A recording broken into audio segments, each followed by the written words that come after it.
perspective as they dive deep into the heart of topical issues. Hi there. Welcome to this week's episode of Starting Point. I am your host, Kiana Wilberg. As we gear for week 2 of the 2026 budget debates, our focus here today is to unpack what's really behind the numbers, the true story, the social and economic impact that's expected from the expenditure of $1.5 trillion this year. For today's discussion, I'm delighted to have with me respected Guyanese economist, Mr. Richard Rambarran. Richard, welcome to the podcast. Thank you for being here. Thank you so much, Kiana. My first time on your podcast. Of course, Yes, not the first time us meeting. And a absolutely pleasure to not. have you, Yes. interviewing me on the budget. Thank you so much. Yes. And Richard, I have so many questions and I want to get straight into Sure, our let's go for discussion. it. Now, we saw a week of discussions Yes. and I heard so many different things. The parliamentarians fleshing out so many different aspects of this, but from the lens of an economist, what do you believe has been the most overlooked aspect of the budget and why? Yeah, thank you for that. And that's a great starting point. I think the most overlooked aspect of the budget are the measures that are in place and continue to be in place to contain cost of living. That's one. And then secondly, the expenditure on transformative pieces of infrastructure. I Okay. think those two elements, though you have seen them as recurrent features in previous budgets, I think we as a country have become almost so used to it, if you will, quote unquote, that they are elements that are underappreciated. There are countries around the world who would have been happy to have the access to resources to be able to undertake transformative infrastructure projects, capital projects, as well as being able to undertake the measures that we have taken, especially around zero excise tax on fuel, especially around reversion of shipping costs to pre-pandemic levels. I think those two measures really do help with cost of living containment, and the budget around transformative infrastructure truly helps to continue to set our country on the right pathway for development. As an economist, are you convinced that this budget has enough measures or does enough to truly change the situation for ordinary Guyanese? And when I say the situation, I'm talking about earning capacity, Yes. not just the Yes. temporary measures that Yes. may bring a little relief, let's say with a cash grant or Yes. so, for a Yes. monthly basis, but true wealth creation. So it's important to understand or couch the budget within the context of broader economic planning and broader developmental policy. And this is, I've been commenting on the budget for many years now. And this is always a recurrent feature of questions that are asked. And what one finds is that the anticipation or the expectation of a singular fiscal plan by the government, a singular annual budget, to be so transformative and change the lives of people just by that one budget, it is something that I believe the public ought to be generally educated on. One has to view a budget within the larger context, particularly in Guyana within 5-year terms. I think we have seen much ado about nothing, if I'm to quote Shakespearean, much ado about nothing in the sense that this particular measure might have been promised on a campaign trail, but it is not in this budget. But we are seeing steps towards the fulfillment of that. It's important, in my view, to understand that multi-year planning, multi-year execution is absolutely necessary to facilitate and foster development in the way that is incremental, in development in the way that is non-disruptive to the economy, and does not engender an economy becoming imbalanced, if you will. Now, fiscal policy or governmental policy in a budget responds to three main things. One is the economic conditions. Secondly, political promises made on a campaign trail. And three, the immediacy of needs. Those are the three main things that a budget responds to.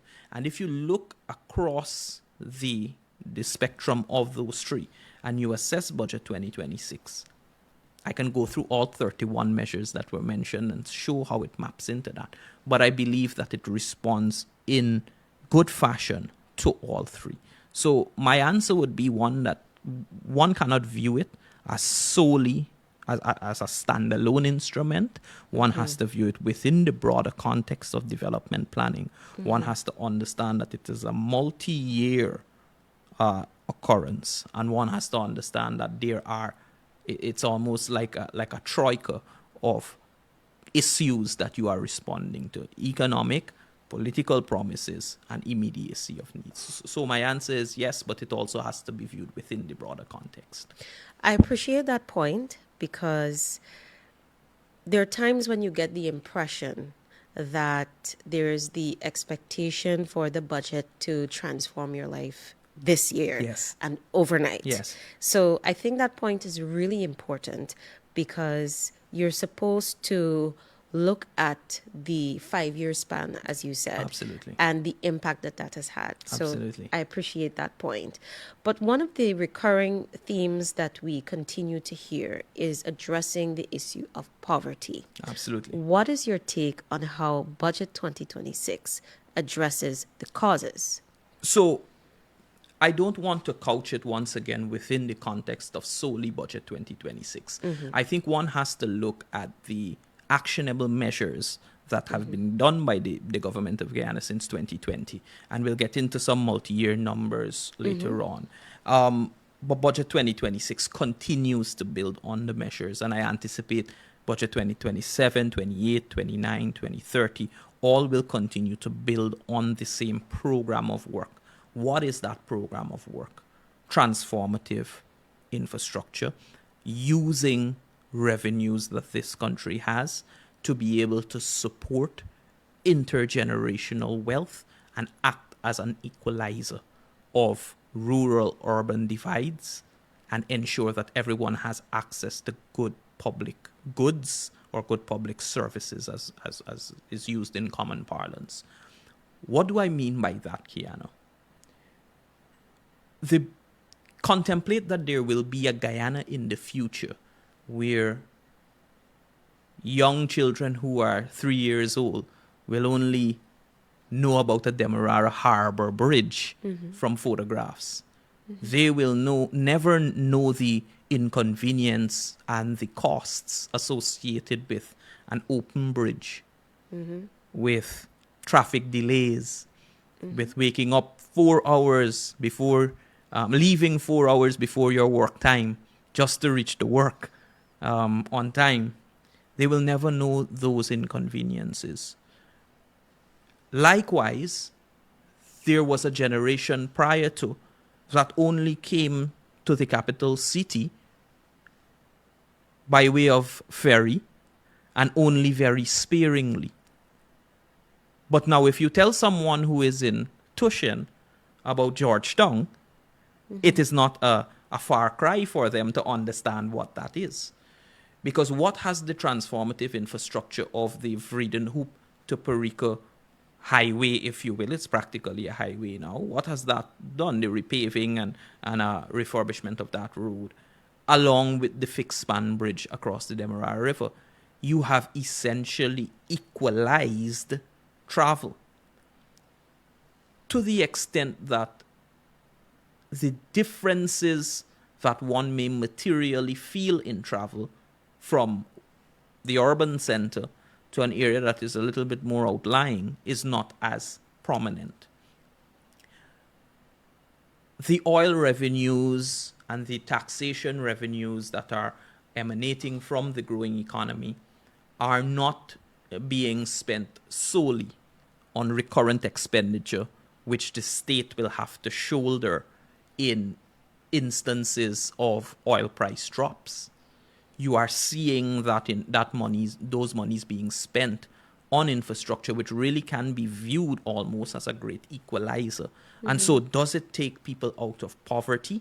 Yes, it does. Does it do it immediately? No, it may not do it immediately. There is something in development school of thought, which is called the gestation period of capital, where when you place a piece of capital infrastructure into a society, into an economy, it takes time before it defrays into the economy. But I want you to think about it, though, Kiana, within a logical context.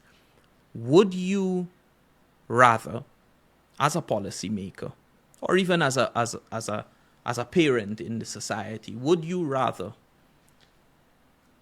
50 years from now to see 3 fixed span bridges across the Demerara River? Or would you rather to sit and chat with your child about a has-been $1,500, $2,000 cash grant that was given sometime in 2025, 50 years ago? And so one has to really understand when monies are being spent from a national perspective, what the objective function and what the time horizon of the decision making is. And it's important too, Kiana, for us to understand that the oil resources in Guyana and in Guyana's deep waters do not solely belong to us, the 1 million people living in the Cooperative Republic right now. They belong to us and to the future of the country.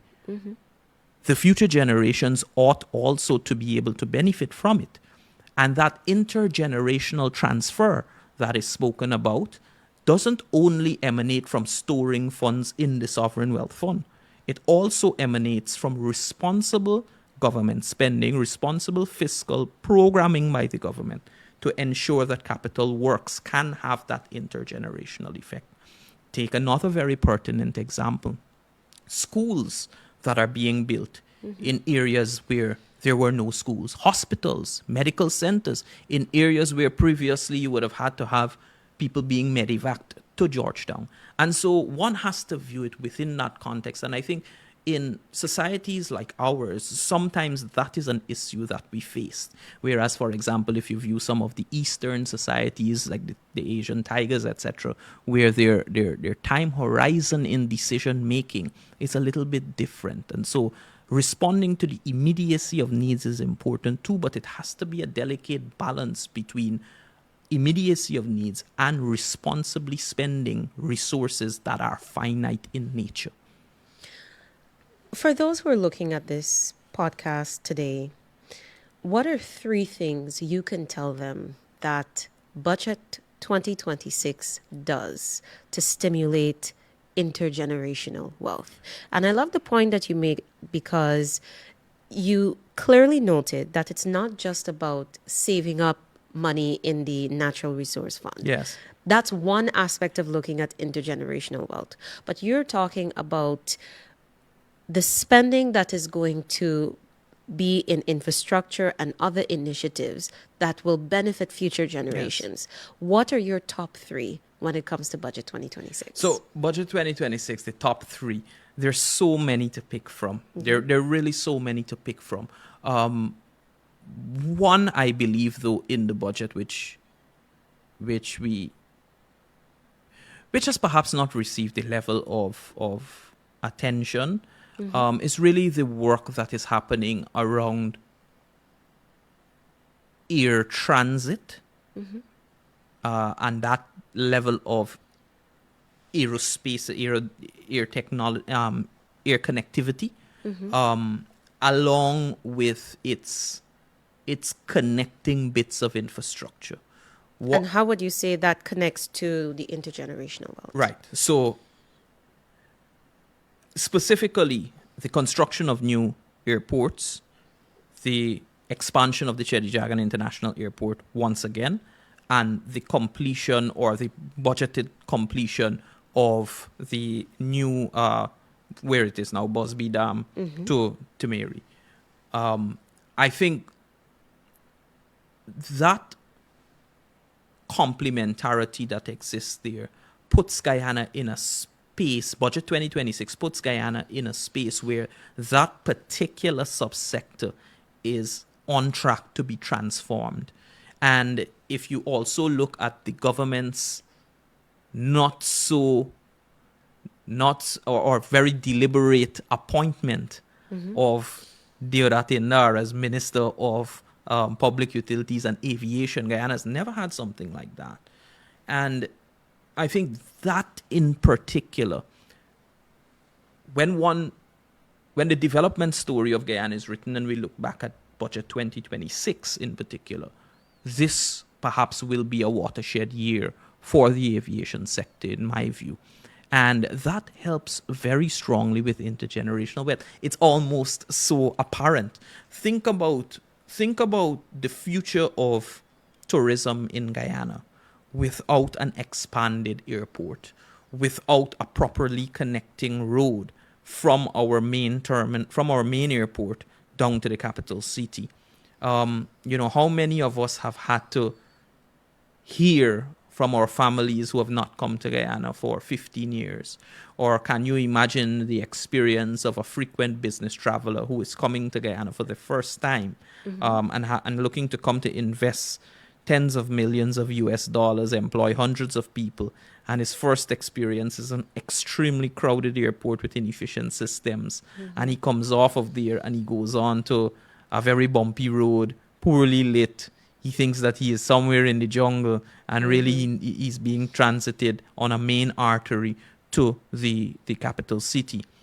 One has to view it within those lenses also. An expanded airport, a modern highway, interconnectedness, and new airspaces. I think we really have to view this year's budget as being transformative in that area. And the knock-on effects or the multiply effects and the linkages that will exist will not be coincidental. I view it as being a deliberate push to ensure that Guyana as a gateway for investment and a gateway for opportunity and a gateway for welcoming home its wide diaspora.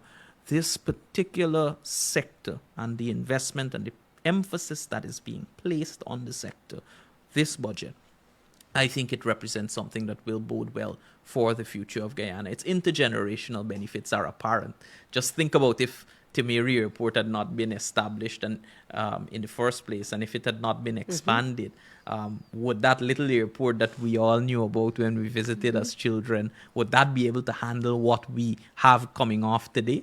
No, it might not even be able to handle the CPL crowd which we face in September. Yeah.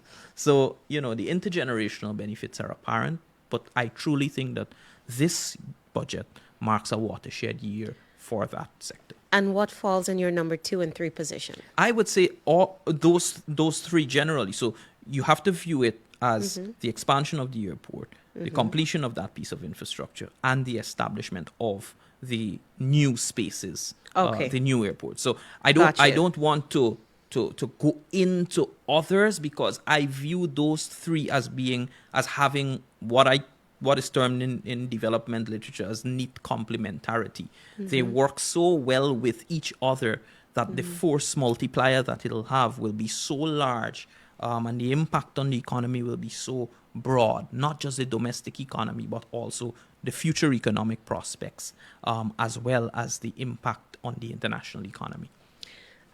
I want to talk about the oil money now. Yeah, sure. That has been a central theme for many of the contributions we saw on Budget 2026. Yes. And there are a number of things we heard, one being that all of the oil money is being used to fund the budget, and that is not true. We also heard that the oil money that is being used to address infrastructure gaps, we can take that and just balloon the expenditure we see or allocations we see for grants for children and women and vulnerable groups. How do you see the government's use of the oil money in recent times, as well as what is planned for 2026? Do you see it as being in keeping with the objectives of the Natural Resource Fund? So I have noted comments in the public domain where it has been bandied about that it is not in keeping with the objectives of the Natural Resources Fund.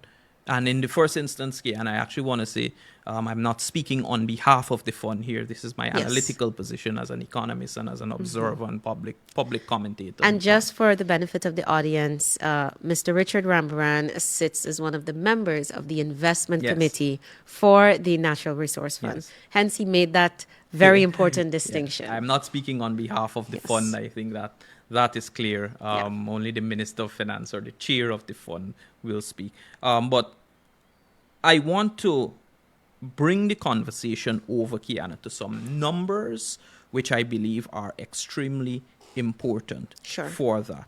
And just so that I don't get sidetracked or go off on too much of a tangent, because this is a very rich discussion, succinctly capture for me what your two questions were, so I ensure I answer them. Your two questions. Great. So we heard that Budget 2026, the false criticism that it is utilizing all of the oil money, and that the money that is being used on infrastructure, we can take that and balloon the allocations for the grants set aside for women, children, and vulnerable groups. What's your take on the government's choices in that spectrum? The government continues, in my view, to act fiscally responsible, Guyana. And from an economic management perspective, that is extremely commendable. It is easy to bandy populist measures. It is easy to do, and it's politically easy too, to do the things that are being said. What is difficult is to make the fiscally responsible choice. There are many countries that have landed themselves into that same issue, into this natural resources curse, which is so prevalently spoken about because of that economic policy, that very same economic policy. That is to say, take oil resources, respond to immediacy, immediate concerns, or pander to populist measures or populism, pander to it, get re-elected, but leave the economy in ruins. One can program a budget where we can move $100,000 cash grant, unconditional cash grant, to maybe 1 million Guyana dollars unconditional cash grant. But is that the fiscally responsible thing to do? Is that going to be sustainable? Will that transform the economy? Now let me for a moment get a bit technical in relation to it. When you inject funds into households and the consuming populace within a macroeconomic context, you are really expanding aggregate demand. When you expand aggregate demand, you tend to have inflationary effects in the economy because you are expanding aggregate demand along the same aggregate supply structure in the economy. What eventually happens is that the inflationary impacts and the short-term benefits that one may have, sometimes very, very short-term benefits that one may have from injecting that level of cash into the aggregate demand side of the economy, will offset or mitigate any output effects that it will have. What do I mean by that? Let me break that down now. If I'm to go give the entire country an increase in salary, for example, from an economic policy perspective, not salary, cash grants, an increase in cash grants from 100,000 to maybe 500,000. It temporarily stimulates demand. People will go buy. But what is the shopkeeper going to eventually do? What is the commercial space eventually going to do? They'll jack up the prices. They'll jack up the prices. And what will happen? So that is the apparent one. But then take the logic. Forget about the economic theory now. But I'll walk you through to show you how the economic theory applies. take the logic one step further, when in the subsequent year, so year 2 or year 3, you are unable to provide this massive transfer, what will end up happening to the output that was temporarily stimulated in the economy in this time period, in year 0? What will happen? Firms will eventually have to shrink their output. People will need to be laid off, etc.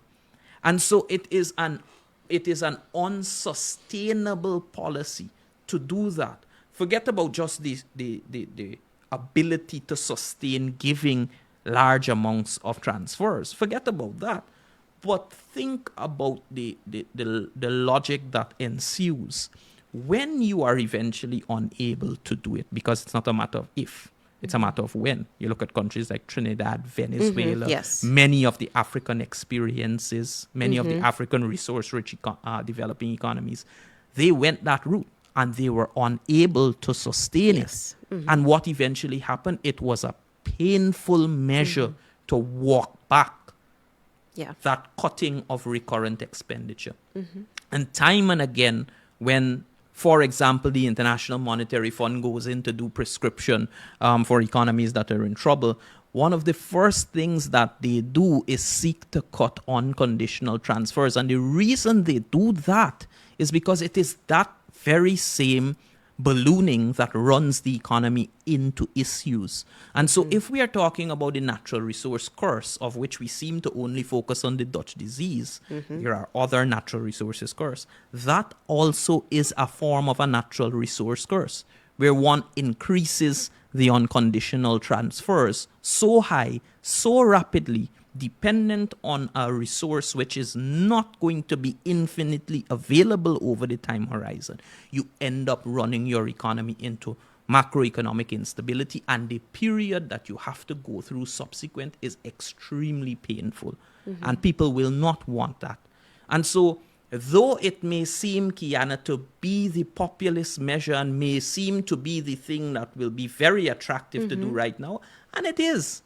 Perhaps it may even have a government re-elected into another cycle. But the fiscally responsible thing, and that is why the stewardship of the economy is not just praised domestically, but internationally, because the fiscally responsible thing to do is to ensure that the budget is programmed in a manner where it is not only around recurrent expenditure, but there is also capital expenditure, which helps with the multiply effect. That is to say, everyone benefits when you create a bridge, when you create a new hospital, a new road, etc. You also have complementarities existing. That is to say, the suppliers of products get more work, subcontractors get more work. You build out a bit of infrastructure that helps to transform your country, and it is not something that you have to pay for into ad infinitum. You don't have to pay for it into eternity, because there is a finite cutoff point, and you have a structure and an edifice that is left standing. Let me frontally attack one more misconception and notion with numbers in particular.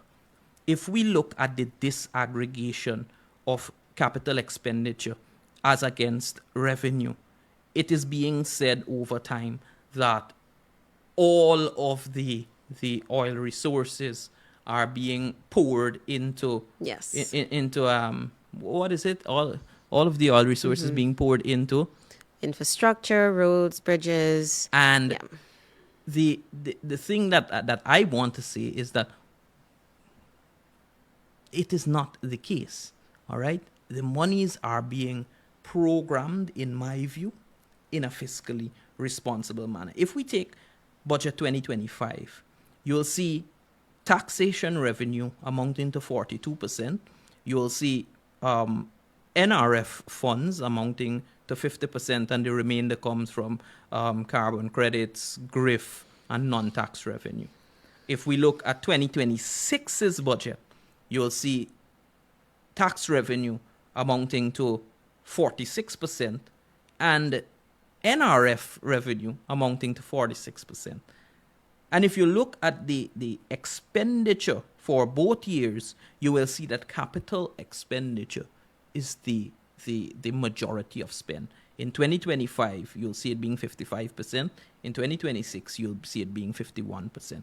Whereas current expenditure, 2025, you'll see it being 45%.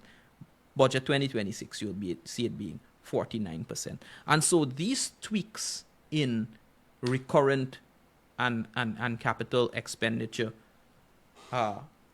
quantities reflect that very same fiscally responsible notion which I would have spoken about.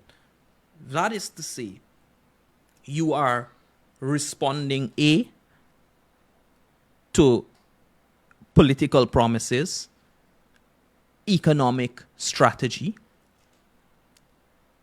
by implementing capital works, etc.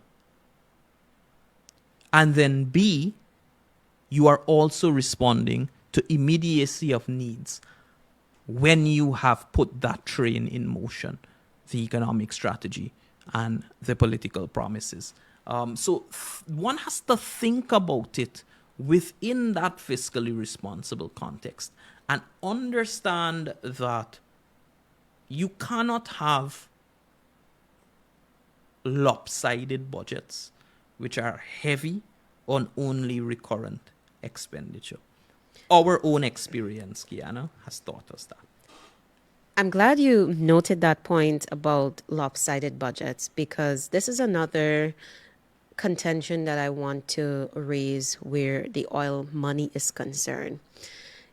And sometimes when I listen to the budget debates, it comes across as you're damned if you do and damned if you don't. On one side, you hear, okay, we need to pay attention to our debt levels. Don't do excessive borrowing. Okay, so if you don't want us to do excessive borrowing, you don't want the government to do excessive borrowing, then, and you want them to push out this transformative agenda and bring Guyana in line with the rest of the world, the 21st century, then where are we getting the money to do all of this?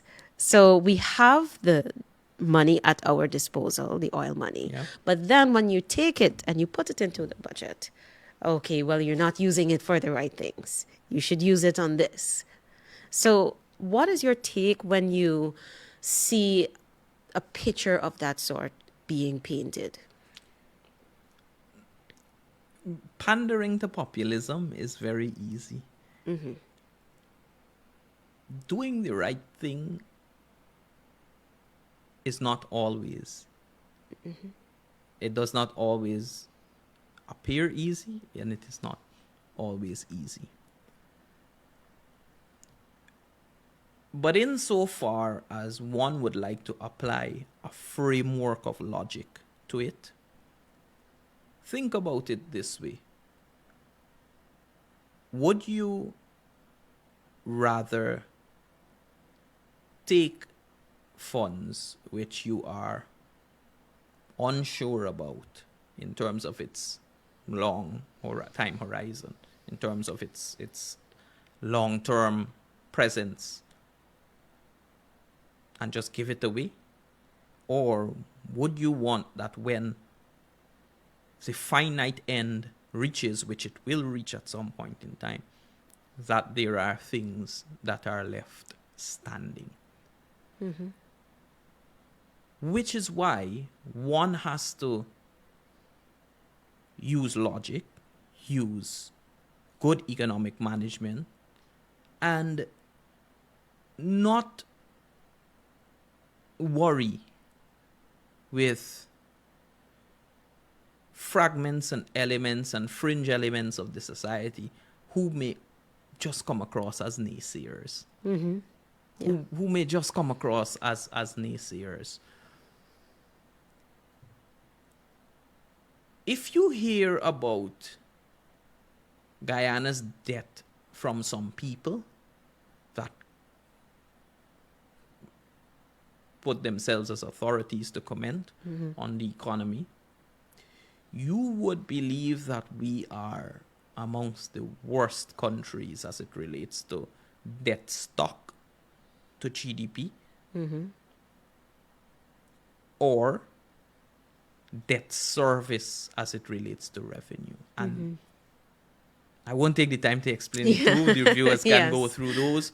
But suffice it to say that under both of those indices, we are amongst the best in the Western Hemisphere as having the lowest or amongst the lowest debt stock to GDP and amongst the lowest debt service to revenue.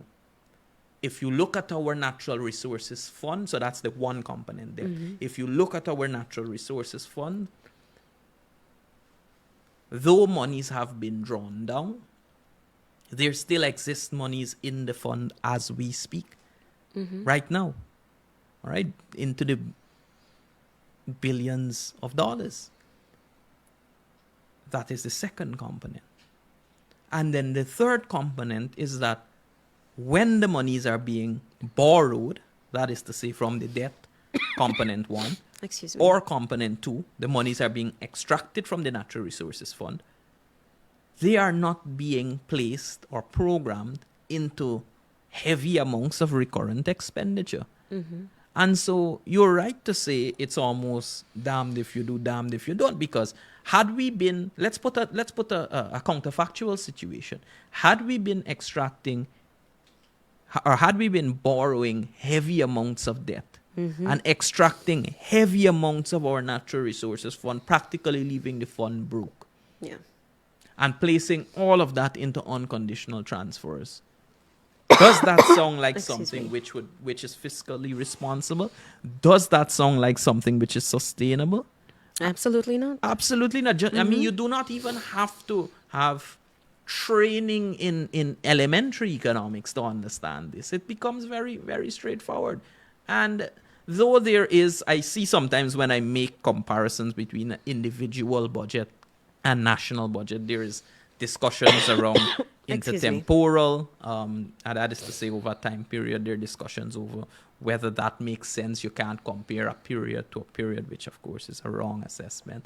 And then there is also some sort of criticism too, that there is, you can't transition or compare a household to a national. And I'm aware of that. I'm aware of intertemporal discussions, and I'm aware also of what is called the fallacy of composition, where you can't move from one to the other readily. But I do it to elucidate the logic behind it. And the logic and the construct behind it is to demonstrate that, think about it at an individual level, you would not want to take something that is temporary and push it into something that is temporary. That is to say, funds that you receive temporarily, and put it into something that is temporary. You have to be more fiscally responsible if you want to be successful in what you're doing. Agreed. Richard, I think talking about the budget and fiscal responsibility has been a recurring theme of our discussion here. It's something that we can do for the rest of the day. Yes, for sure. But to close off our podcast, our episode today, we are doing something a bit differently for season 3, and that is the previous guest, they leave a question for the next without knowing who that person is. And so your question to close today comes from the minister within the office of the Prime Minister, Kwame McCoy. All right. And his question is, what factors keep you motivated? What factors keep me motivated? Factors. The factors that keep me motivated: Guyana's future and my own family's future.